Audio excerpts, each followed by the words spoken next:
help people recognize, reframe, and reset. Do you want to tell that story? I'll let you tell that story. Hence the On Your Mind podcast.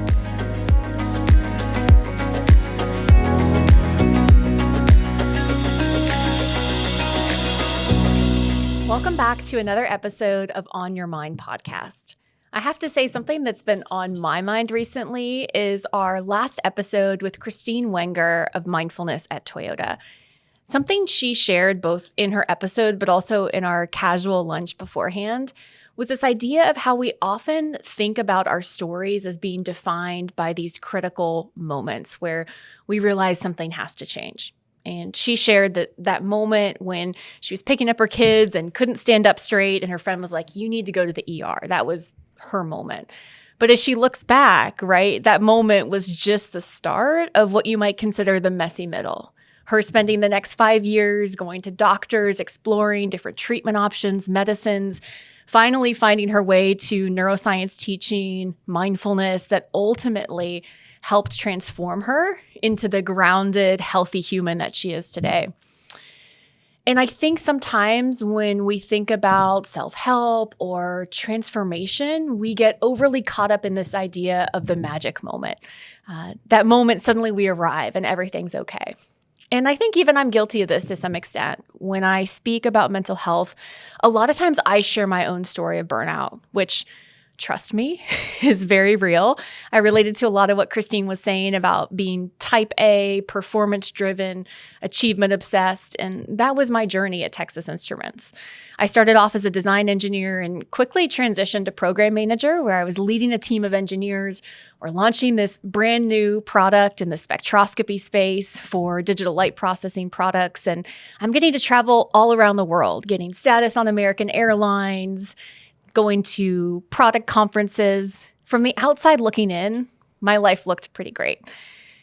From the inside out, however, I was putting work and achievement and midnight emails above everything else. I was so obsessed with looking good on the outside and hitting performance metrics that I forgot to check in with myself and prioritize basic things like sleep and rest and self-care.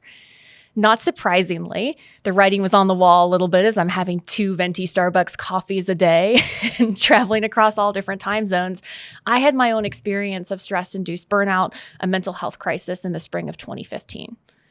That's often the story I tell from the stage, and it's completely true and honest. But sometimes what's missed in that moment of crisis is all the hard work that I've put in the past decade since that. In fact, you could still say I'm in the messy middle in some respects because I believe that life is a journey, that we never get there. Although there were moments on my path where I remember asking teachers, like, "Where's my trophy? Oh my gosh, like I meditated for 5 minutes today. Where's my reward?" I was so achievement focused that it's almost like I wanted that external recognition for some of those internal shifts that I was making. That crisis did start me down the path of mindfulness, of self-awareness, everything that Christine talked to us about. I was on that same journey, just a few minutes a day. I wish that I could tell you that in 3 weeks, you can change your whole relationship with mental health, or mindfulness will transform your whole life. That's not my experience. That's not what the science tells us. And I think it's important that we dive a little bit into that messy middle, what that looked like.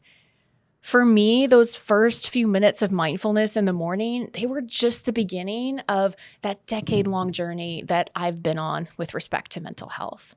Starting with mindfulness and self-awareness has led me to reevaluate other things, like how I deal with my diagnosis of major depression, or how I make sure I'm getting enough sleep every night, because that's important to me. Or even more recently, going through having a baby, breastfeeding, postpartum, how am I eating for brain health? How am I really nourishing my body? Another decision that I've made in the past 7 years is to abstain from alcohol and drugs. My sobriety has become a really important pillar of my brain health, and I'm so grateful for that. So while it's easy to point to that burnout experience as that turning point, it was in a sense because it helped me reprioritize and refocus on brain health. Trust me when I tell you that there's so much in the day-to-day, those small choices that I've made again and again to turn inwards rather than outwards, to invest in myself by making small choices that are better for brain health, that has helped me continue to incrementally grow personally. And what's so cool about my role at Mastermind and even my work in this podcast is I get to share my personal transformation with you all. I get to take the personal, make it professional, and help expand awareness about the importance of brain health and hopefully give you some permission if you're in that messy middle. Just know that that's okay, that's normal, that's part of being human. And we'll explore some of those little moments, those little choices that we can make to help move us on down that journey of life. Don't forget to like and subscribe to my YouTube page at Dorsey Standish for all episodes of On Your Mind. And follow me on social media at Dorsey Standish. So you might be wondering, okay, Dorsey, this sounds great, but what are those specifics? Maybe for you right now, you feel like you're in that messy middle, or maybe you're realizing, like me, like Christine, that you might be at some kind of a breaking point and you might feel overwhelmed and like, this sounds great, but where do I start? When I think about starting or continuing on any type of journey, I think it's important to reflect on where we're headed. So growing up, I did open water swimming, which was really fun, whether it was a triathlon or a true swim in the ocean. Take my love of swimming and apply it out into the sea. So when you're open water swimming, you're most of the time just head down, like keep going. But every once in a while, you have to pop your head up, realize, hey, am I near the buoys? Am I going where I think I'm going? So taking this moment on any journey on a regular basis to pop your head up, to train that ability to see where you are, where you're headed, and whether it's on track with where you want to be, whether that's the end of an open water swim race or whether that's the end of your life. And it can be a little bit dire, perhaps, to think about beginning with the end in mind. But during my journey in 2015, when I was forced to take time off of work to recover, one of the resources that I found was a writer and speaker named Michael Hyatt. And he encouraged people to begin with the end in mind and think about the eulogy that would be read at your funeral. I remember going through that exercise, and it was the first time in my life I had thought about my life as a timeline that extended longer than just this moment I was in that felt so overwhelming. And it helped me put into place my priorities, like putting mental health number one, putting family, putting outside extracurriculars, community engagement. Maybe it's for you, it's a sense of faith. Maybe it's your kids. Maybe it's your work is up there. But thinking about life in terms of where am I headed and what's most important along that journey. It's easy to think about life and in terms of priorities, but I think what we often overlook is the fact that when we're saying yes to one priority, we're naturally saying no to something else. So my journey, as I think about the past decade, has been a slow pruning. Right? There's, hey, this is important. This is the season of life I'm in. And so, no, I'm not going to go to a networking event every night with a 2-year-old at home and a 14-year-old, right? Like this is not the season for that. So when you think about priorities, don't lose sight of the fact that that often means you're saying no to things. Maybe no to friends who aren't the best influence, or you're saying no to emails after 8 p.m. You're not going to check it. You're going to take email off your phone. You're going to put it in another room. Maybe that means getting into bed every night at 9:30 and reading a book because you know that that'll help you wake up for your morning workout feeling good and well rested. But oftentimes we think, oh, I can have it all. But the truth is, if we're really dialed into our priorities and we're living with purpose, that often means we're intentionally saying no to certain other things.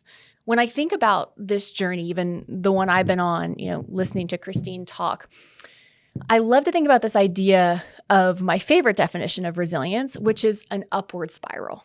So we all probably are familiar with, maybe personally, that downward spiral of stress, negative coping mechanism makes me more tired and more stressed, and we kind of get ourselves into this ditch of sorts where we're exhausted, we're stressed out, and we don't feel able to reach for any healthy coping mechanisms. An upward spiral is the opposite. We're experiencing stress, or as Christine would say, opportunities for growth. But instead of maybe eating that second scoop of ice cream at night, maybe we go back to that breathing practice that we did in the morning. We make a choice to help us deal with the stress and strain we're feeling in the moment that'll actually help us be better and rewire our brain for greater strength the next day. So for me, these upward spirals looked like, first and foremost, similarly to Christine, I had that non-negotiable morning mindfulness practice. You probably know I started with 2 minutes a day. Nothing crazy, similarly to Christine with her 1 or 2 minutes, but it was time just for me. As I was doing that morning mindfulness practice, that meant saying no to looking at my phone first thing in the morning, right? So there's some saying no there.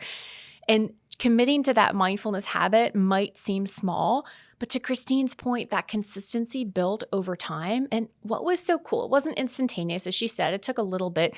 For me, I would say that 3rd or 4th week, starting to notice, wow, I feel a little bit more focused. I feel less reactive. And then even when I went back to work months after my pause from working, I was less reactive. I was able to work fewer hours because I was more focused in the time that I was working. And probably most importantly, I had this intangible sense of giving something to myself before I gave everything to my work and the people around me.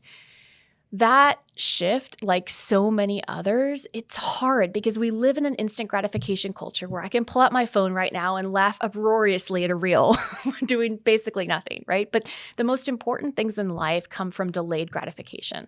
They come from these small upward spiral habits that might be hard to implement at first, but over time, we're making these steady gains. Just like if we go to the gym and lift weights every day, that strength will be realized within a few weeks. And then those habits start to become who we are, how we identify, and how we show up.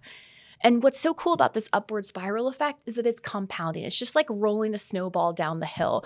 Over the past 10 years, what started as a few minutes of mindfulness a day now means I start my day, as my wife Mary made fun of me about, right? With 20 minutes of meditation and 30 minutes of yoga and a walk with the dog to get some sunshine on my eyes, all those things.